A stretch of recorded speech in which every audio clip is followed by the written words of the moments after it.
എല്ലാ വിദ്യാർത്ഥികൾക്കും Tex and quiz YouTube ചാനലിൻ്റെ മറ്റൊരു ഇൻഫർമേറ്റീവ് ആയിട്ടുള്ള വീഡിയോയിലേക്ക് ഹൃദ്യമായിട്ടുള്ള സ്വാഗതം.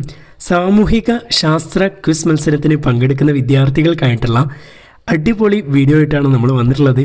കാരണം ഇത് നമ്മൾ അത്രയധികം നിങ്ങളുടെ സാമൂഹ്യശാസ്ത്ര പാഠപുസ്തകങ്ങളിൽ നിന്ന് റെഫർ ചെയ്തിട്ടാണ് ഈ ക്വസ്റ്റ്യൻസൊക്കെ തയ്യാറാക്കിയിട്ടുള്ളത്. അതുകൊണ്ട് തന്നെ ഈ ഒരു വീഡിയോ കൂട്ടുകാർ ആദ്യം മുതൽ അവസാനം വരെ നന്നായിട്ട് മനസ്സിലാക്കാം. ഇംഗ്ലീഷിലും മലയാളത്തിലും ക്വസ്റ്റ്യൻസ് കൊടുത്തിട്ടുണ്ട്.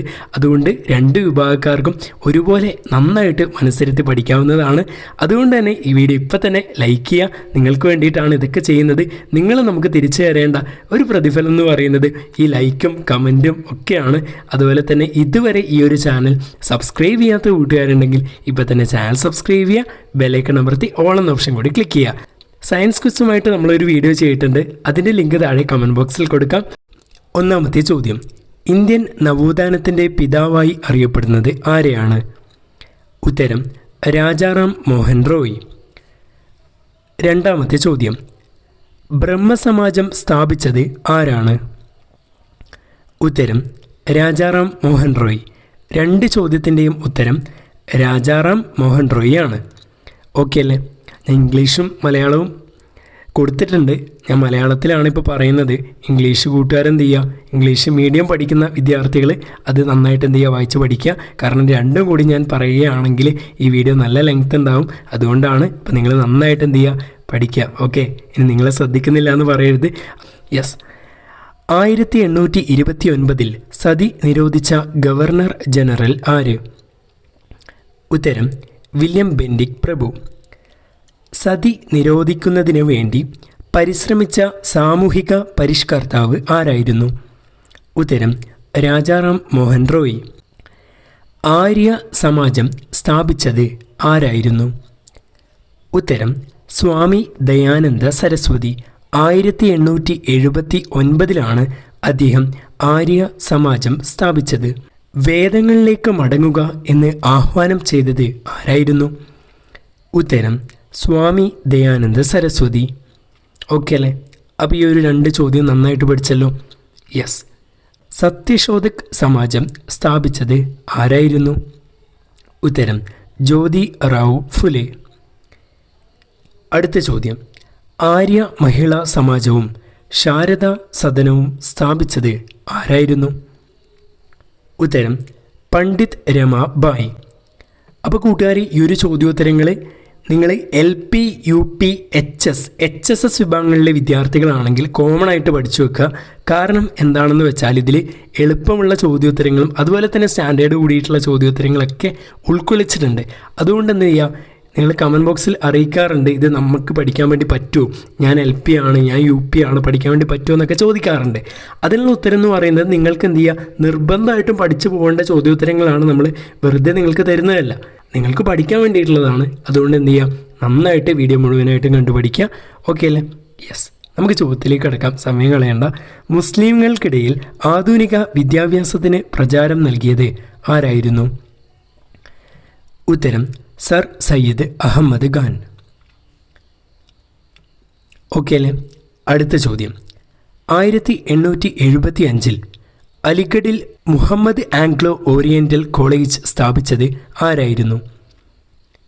യെസ്, ഇതിന് ആൻസറായിട്ട് വരുന്നത് സർ സയ്യിദ് അഹമ്മദ് ഖാൻ തന്നെയാണ്. ഓക്കെ അല്ലേ? രണ്ട് ചോദ്യങ്ങളുടെ ഉത്തരം ആയിട്ട് വരുന്നത് സർ സയ്യിദ് അഹമ്മദ് ഖാൻ ആണ്. 1893 ചിക്കാഗോയിൽ ലോക മത സമ്മേളനം നടന്നു. അന്ന് അവിടെ പങ്കെടുത്ത ഒരു സാമൂഹ്യ പരിഷ്കർത്താവ് ഉണ്ടായിരുന്നു. അദ്ദേഹത്തിൻ്റെ പേരെന്താണ്? ഉത്തരം സ്വാമി വിവേകാനന്ദൻ. കേരളം ഒരു ഭ്രാന്താലയമാണെന്ന് വിശേഷിപ്പിച്ചതും സ്വാമി വിവേകാനന്ദനായിരുന്നു. സ്വാമി വിവേകാനന്ദൻ്റെ ഗുരുവിൻ്റെ പേര് എന്താണ്? ഉത്തരം ശ്രീ രാമകൃഷ്ണ പരമഹംസ. ഓക്കെ അല്ലേ? രണ്ട് ചോദ്യം നന്നായിട്ട് മനസ്സിലാക്കിയല്ലോ. അടുത്ത ചോദ്യം എന്ന് പറയുന്നത് 1896 രാമകൃഷ്ണ മിഷൻ സ്ഥാപിച്ചത് ആരായിരുന്നു? ഉത്തരം സ്വാമി വിവേകാനന്ദൻ. നമ്മളിവിടെ പഠിച്ചു, വിവേകാനന്ദൻ്റെ ഗുരുവാണ് ശ്രീ രാമകൃഷ്ണ പരമഹംസ. അതുമായിട്ട് ബന്ധപ്പെട്ടൊരു മിഷനാണ് അദ്ദേഹം സ്ഥാപിച്ചത്. എന്താണ് അതിൻ്റെ പേര്? അത് രാമകൃഷ്ണ മിഷൻ. അപ്പം നമുക്കത് കണക്ട് ചെയ്ത് പഠിക്കാവുന്നതാണ്. ഓക്കെ, 1896 കൂടി എന്ത് ചെയ്യാം, ഒന്ന് പഠിച്ചു വെക്കാം. അപ്പോൾ അത് സ്ഥാപിച്ചത് സ്വാമി വിവേകാനന്ദനാണ്. തൻ്റെ ഗുരുവിൻ്റെ പേരിൽ തന്നെയാണ് തുടങ്ങുന്നത് എന്ന കാര്യം എന്ത് ചെയ്യുക, ഓർത്തു വെക്കാൻ കൂടി എന്ത് ചെയ്യുക, മനസ്സിലാക്കി വെക്കാം.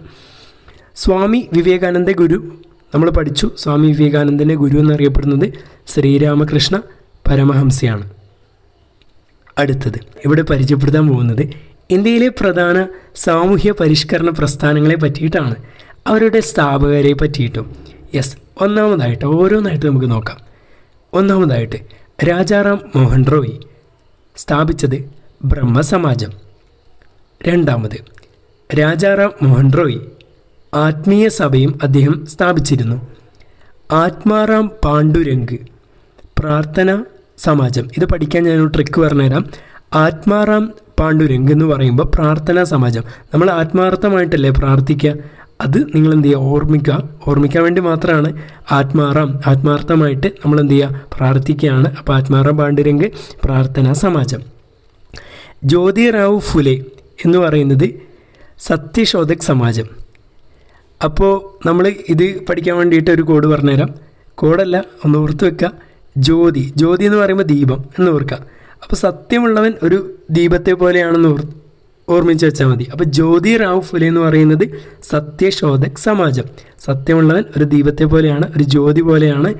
ഓക്കെ, അപ്പോൾ അങ്ങനെ മനസ്സിലാക്കി വെക്കുക. നിങ്ങളുടെ ഇഷ്ടപ്രകാരം നിങ്ങൾക്ക് കോഡൊക്കെ ആക്കാം. എൻ്റെ ഒരു അഭിപ്രായത്തിൽ പറഞ്ഞതേ ഉള്ളൂ. ഓക്കെ, അടുത്ത സ്വാമി ദയാനന്ദ സരസ്വതി ആര്യ സമാജം. വളരെ ഇമ്പോർട്ടൻ്റ് ആയിട്ടുള്ളതാണ്, അതൊന്ന് നോട്ട് ചെയ്ത് പഠിക്കണം. സ്വാമി ദയാനന്ദ സരസ്വതി ആര്യ സമാജം. അടുത്തത് സർ സയ്യിദ് അഹമ്മദ് ഖാൻ അലിഗഡ് പ്രസ്ഥാനം. ഓക്കെ, അടുത്തത് സ്വാമി വിവേകാനന്ദൻ, നമ്മൾ ഇപ്പോൾ പഠിച്ചതേ ഉള്ളൂ, രാമകൃഷ്ണ മിഷൻ. വീരേശ്വലിംഗം അദ്ദേഹം സ്ഥാപിച്ചത് എന്താണ്, ഹിതകാരിണി സമാജം. വീരേശ്വലിംഗം അദ്ദേഹം സ്ഥാപിച്ചത് ഹിതകാരിണി സമാജം. അടുത്തത് EV രാമസ്വാമി നായിക്കർ, അദ്ദേഹം സ്ഥാപിച്ച ഏതാണ്, സ്വാഭിമാന പ്രസ്ഥാനം. സ്വന്തം അഭിമാനം കാത്തുരക്ഷിക്കുന്ന ഒരാളാണ് EV രാമസ്വാമി നായിക്കർ എന്ന് നിങ്ങൾ എന്ത് ചെയ്യുക, അങ്ങനെ ഓർമ്മിച്ച് വെക്കുക. പഠിക്കാൻ വേണ്ടിയിട്ടല്ല, നമുക്കിത് പഠിച്ചേ പറ്റൂ. അപ്പോൾ നമ്മൾ എന്ത് ചെയ്യുക, ഇങ്ങനത്തെ കോഡൊക്കെ ആക്കിയിട്ട് പഠിക്കാൻ വേണ്ടി ശ്രദ്ധിക്കുക. ഓക്കെ, പെട്ടെന്ന് നിങ്ങൾ ഈ ഒരു പേരൊക്കെ കേൾക്കുമ്പോൾ നിങ്ങൾക്ക് പഠിക്കാനുള്ള ഇൻട്രസ്റ്റ് പോകും. അതുകൊണ്ടാണ് ഞാൻ പറയുന്നത്, നിങ്ങളുടെ ആ ഒരു ഇതിൽ നിങ്ങൾക്ക് എന്തോ ആക്കാം, പഠിച്ചാൽ മതി. ഓക്കെ, അടുത്തത് ശ്രീനാരായണ ഗുരു എല്ലാവർക്കും അറിയാം, SNDP ആണ്. SNDP ഓക്കെ, ശ്രീനാരായണ ഗുരുവിൻ്റെ പരിഷ്കരണ പ്രസ്ഥാനമാണ് എന്ത്, SNDP എന്ന് പറയുന്നത്. അപ്പോൾ ഇത് നന്നായിട്ട് എന്ത് ചെയ്യുക, പഠിക്കുക, മനസ്സിരുത്തി പഠിക്കുക, എഴുതി വെച്ച് പഠിക്കാൻ പറ്റുന്നുണ്ടെങ്കിൽ അത്രയും നല്ലത്. ഇനി നമുക്ക് അടുത്ത ചോദ്യത്തിലേക്ക് കടക്കാം. ഒന്നാം സ്വാതന്ത്ര്യ സമരം ആരംഭിച്ചത് എന്ന്? 1857 മെയ് 10 അപ്പോൾ സ്വദേശ് മെഗാ ക്വിസൊക്കെ വരുന്നുണ്ട്. അപ്പോൾ അതുമായിട്ട് ബന്ധപ്പെട്ട വീഡിയോ ഒക്കെ വേണമെങ്കിൽ താഴെ കമൻറ്റ് ബോക്സിൽ ഒന്ന് അറിയിച്ചാൽ മതി, നമ്മൾ ചെയ്യുന്നതായിരിക്കും. അതുപോലെ നിങ്ങളുടെ സപ്പോർട്ട് ആവശ്യമാണ്. ലൈക്ക് ചെയ്യണേ, എന്തായാലും ലൈക്ക് ചെയ്യുക. കാരണം ഒരുപാട് ഇമ്പോർട്ടൻ്റ് ആയിട്ടുള്ള ക്വസ്റ്റ്യൻസ് ആണ് നമ്മൾ തയ്യാറാക്കിയിട്ടുള്ളത്. എന്തായാലും വീഡിയോ ലൈക്ക് ചെയ്യുക, വീഡിയോയെക്കുറിച്ചുള്ള അഭിപ്രായം കമൻറ്റ് ചെയ്യുക. 1857 വിപ്ലവം തുടങ്ങിയത് അല്ലെങ്കിൽ അത് ആരംഭിച്ചത് എവിടെ വെച്ചിട്ടായിരുന്നു? ആൻസർ നിങ്ങളിങ്ങനെ ചോദിച്ചാൽ ഇത് രണ്ടും എഴുതി വെച്ചോ. ഉത്തർപ്രദേശിൽ സ്ഥിതി ചെയ്യുന്ന മീററ്റിലാണ് തുടങ്ങിയത്. നിങ്ങൾ ഉത്തർപ്രദേശിൽ നിന്ന് മാത്രം എഴുതണ്ട, ഉത്തർപ്രദേശിലെ മീററ്റിന് എഴുതിയാൽ നിങ്ങൾക്ക് എന്ത് ചെയ്യും, പിന്നെ പേടിക്കാനില്ല, മാർക്ക് എന്തായാലും ഉറപ്പാണ്. അപ്പോൾ 1857 വിപ്ലവം തുടങ്ങിയത് ഉത്തർപ്രദേശിലെ മീററ്റിലായിരുന്നു. എപ്പോഴാണ്? 1857 മെയ് 10. ഓക്കെ അല്ലേ? അടുത്തത് 1857 വിപ്ലവത്തിലെ ആദ്യ രക്തസാക്ഷി ആരാണ്? Answer is Mangal Pandey. Okay അല്ലേ? മംഗൾ പാണ്ഡെ. ഒന്നാം സ്വാതന്ത്ര്യ സമരത്തിലെ ആദ്യത്തെ രക്തസാക്ഷി എന്ന് അറിയപ്പെടുന്നത് മംഗൾ പാണ്ഡെയാണ്. യെസ്. അടുത്തത് 1857 വിപ്ലവത്തിന് ലക്നൌവിൽ നേതൃത്വം നൽകിയത് ആരായിരുന്നു? ആൻസർ എന്ന് പറയുന്നത് ബീഗം ഹസ്രത്ത് മഹൽ. ഓക്കെ, ലക്നൌവിൽ ആരാണ് നേതൃത്വം നൽകിയത്? ബീഗം ഹസ്രത്ത് മഹൽ. അടുത്ത ചോദ്യം, സാന്താൾ കലാപത്തിന് നേതൃത്വം നൽകിയത് ആരെല്ലാമാണ്? സാന്താൾ ആ പേരിൽ തന്നെയുണ്ട് അല്ലേ? സാന്താൾ, സിദ്ധുവും കാൻഹുവും. സാന്താൾ എന്ന് ഓർമ്മിക്കുമ്പോൾ തന്നെ നമ്മൾ അവരുടെ പേരും കൂടി ഓർമ്മിക്കുക. സാന്താൾ കലാപത്തിന് നേതൃത്വം നൽകിയത് സിദ്ധുവും കാൻഹുവും. ഓക്കെ, അടുത്തത് രാജ്മഹൽ കുന്നുകളിൽ താമസിച്ചിരുന്ന ഗോത്ര വിഭാഗം ആരായിരുന്നു? ആൻസർ സാന്താൾ. ഓക്കെ അല്ലേ? സാന്താൾ കലാപത്തിന് നേതൃത്വം നൽകിയത് ആരാണ്? സിദ്ധുവും കാൻഹുവും എന്ന് ഓർമ്മിക്കുക. ഈ സാന്താൾ വിഭാഗം താമസിച്ചിരുന്ന കുന്നിൻ്റെ പേരാണെന്ത്? രാജ്മഹൽ കുന്നുകൾ എന്നറിയപ്പെടുന്നത്. ഓക്കെ, അവരൊരു ഗോത്ര വിഭാഗമായിരുന്നു എന്നുകൂടി എന്ത് ചെയ്യുക, മനസ്സിലാക്കുക. ഈ മനസ്സിലാക്കി വെക്കുക പറയുമ്പോൾ അത് മനസ്സിലാക്കിയാൽ പോരാ, പഠിക്കണം കേട്ടോ, നന്നായിട്ട് പഠിക്കണം. 1857 വിപ്ലവത്തെ ഒന്നാം സ്വാതന്ത്ര്യ സമരം എന്ന് വിശേഷിപ്പിച്ചത് ആര്? ഇത് നിങ്ങളിപ്പോൾ പഠിച്ചുകൊണ്ട് നിങ്ങൾക്ക് രണ്ട് ഉപയോഗമാണുള്ളത്. ഒന്ന്, നിങ്ങൾക്ക് സാമൂഹ്യശാസ്ത്ര ക്വിസ് മത്സരത്തിന് നല്ല മാർക്ക് വാങ്ങാം. രണ്ടാമത്തെ ഒരു ഗുണം എന്ന് പറഞ്ഞാൽ ഇനി അടുത്തത് ആഗസ്റ്റ് 15-നുള്ളിൽ നിങ്ങൾക്ക് എന്ത് ചെയ്യുന്നുണ്ട്, സ്വാതന്ത്ര്യ സമരമായിട്ട് ബന്ധപ്പെട്ട ക്വിസ് മത്സരമൊക്കെ വരുന്നുണ്ട്. അതിലും ഇതൊരു ഉപയോഗമാണ്. അപ്പോൾ വെറുതെ പഠിക്കുന്നതല്ല.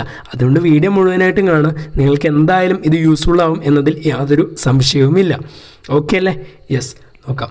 1857 വിപ്ലവത്തെ ഒന്നാം സ്വാതന്ത്ര്യ സമരം എന്ന് വിശേഷിപ്പിച്ചത് VD സവർക്കറാണ്. ഓക്കെ അല്ലേ? VD സവർക്കറാണ്. ഓക്കെ.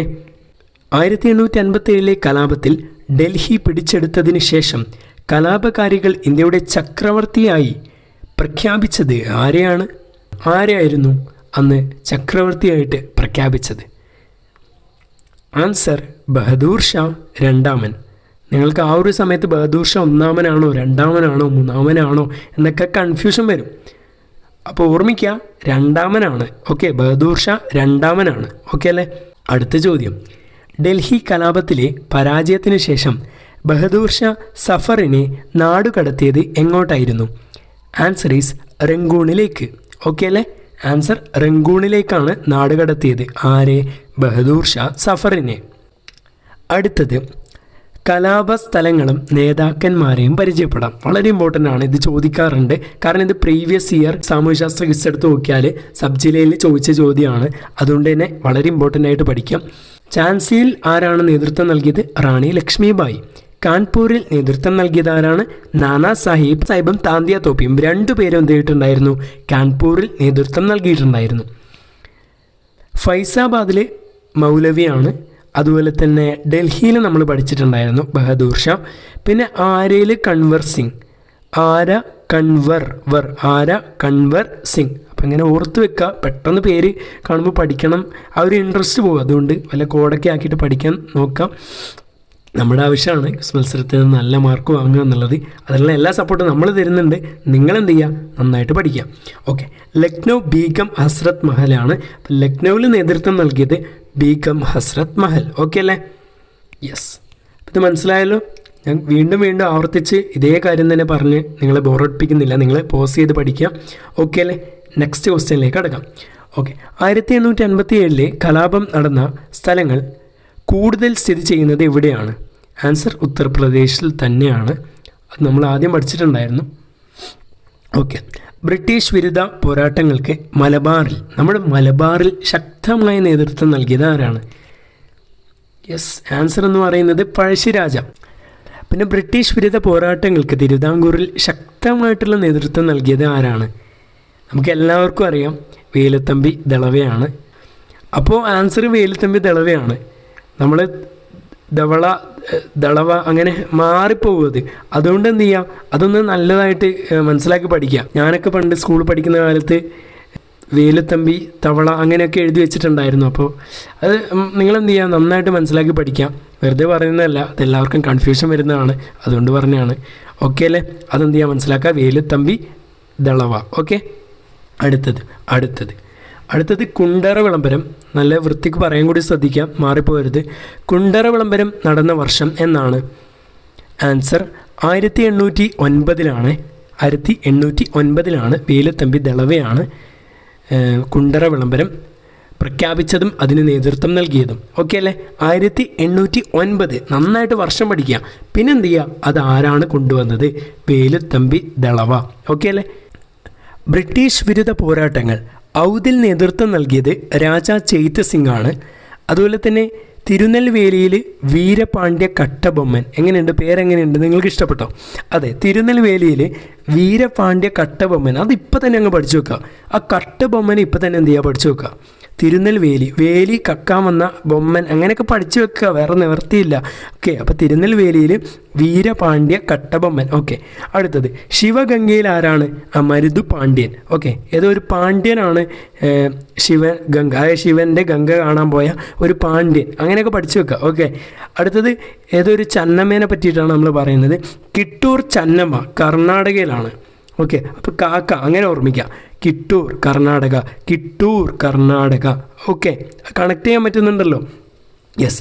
രാജ ചൈത്യ സിംഗ് ഔദ് വീരപാണ്ഡ്യ കട്ടബൊമ്മൻ തിരുനെൽവേലി, മരുത് പാണ്ഡ്യൻ ശിവഗംഗ, കിട്ടൂർ കർണാടക, കിട്ടൂർ ചെന്നമ്മ കർണാടക. ഓക്കെ, അത് നിങ്ങൾ നന്നായിട്ട് പഠിച്ചു എന്ന് കരുതുന്നു ഈ ട്രിക്കിലൂടെ. ഇത് ചോദ്യം എന്ന് പറയുന്നത് ഇന്ത്യയിൽ റെയിൽവേ ആരംഭിക്കുന്നത് എന്നാണ്?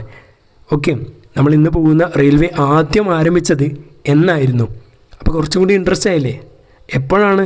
യെസ്, 1853. നിങ്ങളൊക്കെ ജനിക്കുന്നതിന് എത്ര വർഷം മുമ്പാണ്, അല്ലെങ്കിൽ ഞാനൊക്കെ ജനിക്കുന്നതിന് എത്ര വർഷം മുമ്പാണ് എന്നൊക്കെ ഇങ്ങനെ ആലോചിച്ച് നോക്കുക. അപ്പോൾ പെട്ടെന്ന് ഇത് പഠിക്കാൻ വേണ്ടി പറ്റും. വെറുതെ ഇങ്ങനെ ക്വസ്റ്റ്യൻ കണ്ടിങ്ങനെ വിടുകയല്ല. അപ്പോൾ അത് മനസ്സിലാക്കുക. ഇങ്ങനെ ഞാൻ ജനിക്കുന്നതിന് മുമ്പ് ഇത്ര വർഷം മുമ്പ്. ഓക്കെ, 1853. അപ്പോൾ നിങ്ങൾ എന്ത് ചെയ്യുക? വർഷം പഠിച്ചു കഴിഞ്ഞു, അത്രയേ ഉള്ളൂ. യെസ്, 1853 ഏപ്രിൽ 16 അടുത്തത്, കേരളത്തിലെ ആദ്യ റെയിൽവേ ലൈൻ ഏതാണ്? ബേപ്പൂർ മുതൽ തിരൂർ വരെയാണ് കേരളത്തിലെ ആദ്യത്തെ റെയിൽവേ ലൈൻ എന്ന് പറയുന്നത്. ബേപ്പൂർ മുതൽ തിരൂർ വരെ. ഓക്കെ, എപ്പോഴാണ്? 1853 ഏപ്രിൽ 16. ഓക്കെ അല്ലേ? വീൽസ് കലാപം മറാത്ത, കോലി കലാപം അഹമ്മദ് നഗർ, കോൾസ് കലാപം ഛോട്ടാ നാഗ്പൂർ, സാന്താൾ കലാപം രാജ്മഹൽ കുന്നുകൾ നമ്മൾ പഠിച്ചു. സാന്താൾ കലാപത്തിൽ നേതൃത്വം നൽകിയത് ആരാണ്? സിദ്ധുവും കാൻഹുവും. ഓക്കെ, പ്രശ്നമില്ല, നമ്മൾ പഠിച്ചതാണ്. നിങ്ങൾക്കെല്ലാവരും ശരിയായിട്ടുള്ള ഉത്തരമാണ് പറഞ്ഞിട്ടുള്ളത്. യെസ്, കുറിച്യ കലാപം നമ്മൾ പഠിച്ചിട്ടുണ്ട്. യെസ്, വയനാടിലാണ് കുറിച്യ കലാപം. മാപ്പിള കലാപം മലബാറിലാണ്. ഫറാസി കലാപം ബംഗാളിലാണ്. ഫറാസി ബംഗാൾ. ഓക്കെ, സന്യാസി കലാപം അതും ബംഗാളിലാണ്. അടുത്ത പറയുന്ന ഫക്കീർ കലാപം അതും ബംഗാളിലാണ്. പിന്നെ ഇത് ഇമ്പോർട്ടൻ്റ് ആണ്, ഈ ബീൽസ് കലാപം. ഇതൊക്കെ ടെക്സ്റ്റ് ബുക്കിലുള്ളതാണ്, നിങ്ങൾ പഠിക്കുന്ന ടെക്സ്റ്റ് ബുക്കിലുള്ളതാണ്. അതുകൊണ്ട് തന്നെ ഇവർക്ക് ചോദിക്കാൻ സാധ്യത കൂടുതലാണ്. അതുകൊണ്ട് നമ്മളെന്ത് ചെയ്യുക? പഠിച്ചു വെക്കുക. നമ്മളെന്ത് ചെയ്യും? ഇവരെന്ത് ചോദിച്ചാലും എഴുതുന്ന ആ ഒരു രീതിയിൽ പഠിച്ചു വെക്കുക. അപ്പോൾ ഇവരെന്ത് ചോദിച്ചാലും നമുക്ക് എന്ത് ചെയ്യാൻ വേണ്ടി പറ്റും? ആൻസർ കൊടുക്കാൻ വേണ്ടി പറ്റും. ഓക്കെ അല്ലേ? ആ ഒരു രീതിയിൽ നമ്മൾ പഠിക്കുക. അതുകൊണ്ടാണ് ഇങ്ങനെയുള്ള ക്വസ്റ്റ്യൻസൊക്കെ നിങ്ങൾക്ക് തരുന്നത്. ഓക്കെ, ആദ്യ ഭൗമ ഉച്ചകോടി എവിടെയായിരുന്നു? ആൻസർ റിയോ ഡി ജനീറോയിൽ. ആദ്യത്തെ ഭൗമ ഉച്ചകോടി ഉണ്ടായിരുന്നത് റിയോ ഡി ജനീറോയിലാണ്. അടുത്ത ചോദ്യം, നൽകിയിട്ടുള്ളവയിൽ അറബിക്കടലിൽ പതിക്കുന്ന ഇന്ത്യയുടെ നദി ഏത്? ആൻസർ സിന്ധു എന്ന് എന്ത് ചെയ്യുക? മനസ്സിലാക്കാം.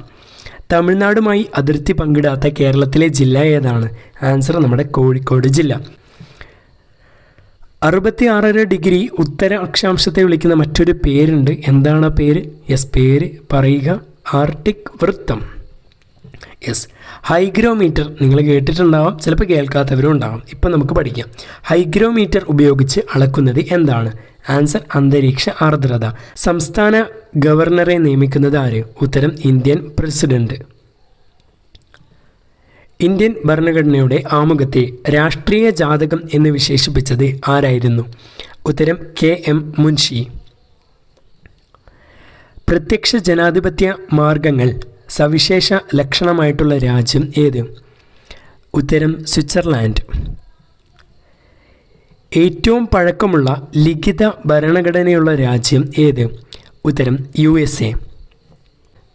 സംസ്ഥാന നിയമനിർമ്മാണ കൗൺസിലിൽ വേണ്ടുന്ന ചുരുങ്ങിയ അംഗസംഖ്യ എന്ന് പറയുന്നത് 40 ഒരു ബിൽ ധനബില്ലാണോ അല്ലയോ എന്ന് തീരുമാനിക്കുന്നത് ആരാണ്? ഉത്തരം ലോക്സഭാ സ്പീക്കർ. ഓക്കെ അല്ലേ? ലോക്സഭാ സ്പീക്കർ. നീതി ആയോഗ് രൂപീകരിക്കപ്പെട്ട വർഷം, തീയതി, മാസം ഇതൊക്കെ പറയാം. ആൻസർ എന്ന് പറയുന്നത് 2015 ജാനുവരി 1 ഓക്കെ അല്ലേ? അപ്പോൾ കൂട്ടുകാരെ, ഇതോടുകൂടി നമ്മുടെ വീഡിയോയുടെ അവസാനിച്ചിട്ടുണ്ട്. അപ്പോൾ നിങ്ങൾ എന്ത് ചെയ്യുക? ഈ ഒരു വീഡിയോയെക്കുറിച്ചുള്ള അഭിപ്രായം എന്തോ ആട്ടെ കമൻറ്റ് ബോക്സിൽ രേഖപ്പെടുത്തുക. കാരണം നമ്മൾ ഒരുപാട് കഷ്ടപ്പെട്ടാണ് നിങ്ങൾക്ക് വേണ്ടിയിട്ട് ഈ ഒരു വീഡിയോ ചെയ്യുന്നത്. അതുകൊണ്ട് നിങ്ങളുടെ വിലയേറിയ അഭിപ്രായം നമുക്ക് ആവശ്യമാണ്. എന്തായാലും നിങ്ങളുടെ അഭിപ്രായം താഴെ കമൻറ്റ് ബോക്സിൽ രേഖപ്പെടുത്തുക. നമ്മൾ നിങ്ങൾക്ക് വേണ്ടിയിട്ടെല്ലാം ചെയ്യുന്നുണ്ട്. അതുപോലെ തന്നെ നിങ്ങൾ ചെയ്യേണ്ട കാര്യം ഈ ചോദ്യോത്തരങ്ങളൊക്കെ വീണ്ടും കണ്ട് നന്നായിട്ട് പഠിക്കുക എന്ന് മാത്രമാണ്. നിങ്ങൾ നന്നായിട്ട് നിങ്ങൾക്ക് ക്വിസ് മത്സരത്തിന് പങ്കെടുക്കാൻ പറ്റട്ടെ, വിജയിക്കാൻ വേണ്ടി സാധിക്കട്ടെ എന്ന് ആത്മാർത്ഥമായിട്ട് പ്രാർത്ഥിക്കുകയാണ്. അതുകൊണ്ട് എന്ത് ചെയ്യുക, നന്നായിട്ട് പഠിക്കുക, പഠിച്ചിട്ട് എന്ത് ചെയ്യുക, പ്രാർത്ഥിക്കുക. താൻ പാതി ദൈവം പാതി എന്നാണല്ലോ. അതുകൊണ്ട് നന്നായിട്ട് പഠിക്കുക, പ്രാർത്ഥിച്ചിട്ട് എന്ത് ചെയ്യുക, പേടിയില്ലാണ്ട് ക്വിസ് മത്സരത്തിൽ പങ്കെടുക്കുക. All the best. എല്ലാവർക്കും നല്ല വിജയങ്ങൾ കൈവരിക്കാൻ സാധിക്കട്ടെ. വീഡിയോ കണ്ടതിന് ഒരുപാട് നന്ദിയുണ്ട്. അതുപോലെ വീഡിയോ ലൈക്ക് ചെയ്യാത്തവർ ഇപ്പോൾ ലൈക്ക് ചെയ്യുക, അതുപോലെ തന്നെ ചാനൽ സബ്സ്ക്രൈബ് ചെയ്യുക. ഇതുപോലുള്ള വീഡിയോസ് ഇനിയും ചെയ്യുന്നതായിരിക്കും. ഓക്കെ, നിങ്ങളുടെ അഭിപ്രായത്തിനായിട്ട് നമ്മൾ വെയിറ്റിംഗ് ആണ്. അപ്പോൾ എന്തായാലും കമൻറ്റ് ബോക്സിൽ രേഖപ്പെടുത്തുക. ഓക്കെ, മറ്റൊരു വീഡിയോ ആയിട്ട് വീണ്ടും കാണാം. വാട്സപ്പ് ഗ്രൂപ്പിൽ ജോയിൻ ചെയ്യാൻ വേണ്ടിയിട്ട് താഴെ ലിങ്ക് കൊടുത്തിട്ടുണ്ട്. എല്ലാവരും എന്ത് ചെയ്യുക, പറ്റുന്നവരൊക്കെ ജോയിൻ ചെയ്യുക. ഓക്കെ അല്ലേ? യെസ്, അടുത്ത വീഡിയോയിൽ വീണ്ടും കാണാമെന്ന പ്രതീക്ഷയിൽ. Thanks for watching.